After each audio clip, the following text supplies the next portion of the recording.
Hello friends, આજકાલ જ્યારે દર 2 વર્ષે માર્કેટમાં નવા નવા એક્ઝોટિક ફ્રૂટ્સ આવે છે ત્યારે ઘણીવાર આપણને થાય કે શું ભીડેના જમાના જેટલા જૂના આયુર્વેદમાં આજકાલના નવા ફ્રૂટ્સ એન્ડ વેજીટેબલ્સનો ઉલ્લેખ હશે કે? તો મિત્રો, welcome to the world of Ayurveda. અહીં તમારા દરેક સવાલનો જવાબ છે. આજથી શરૂ થતી સિરીઝ સેમ સેમ બટ ડિફરન્ટમાં તમારું સ્વાગત છે. એપિસોડ નંબર 3, મમરા. હા મિત્રો, મમરા અને પૌવાનો પણ જિક્ર આયુર્વેદમાં છે. મમરા તૈયાર થાય છે ચોખાને શેકીને. સંસ્કૃતમાં મમરા, ધાણી, પોપકોર્ન વગેરેને ધાના કહે છે. ધાના એક અમ્બ્રેલા ટર્મ છે જેની અંદર આજકાલ ચોખા સિવાયના પણ જે મમરા આવે છે એ બધાનો મેન્શન થઈ જાય છે.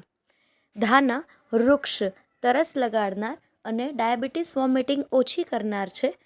ધાના પચવામાં ભારે છે. જી હા મિત્રો, મમરાને આપણે અત્યાર સુધી લાઇટ ફૂડમાં માનતા હતા, પરંતુ ધાના પચવામાં ભારે છે. આથી મમરા, ધાણી વગેરેને તેલમાં વઘારીને મરી મસાલા નાખીને સ્વાદિષ્ટ બનાવીને ઉપયોગ કરવો એ હિતાવહ છે. જય ધન્વંતરી.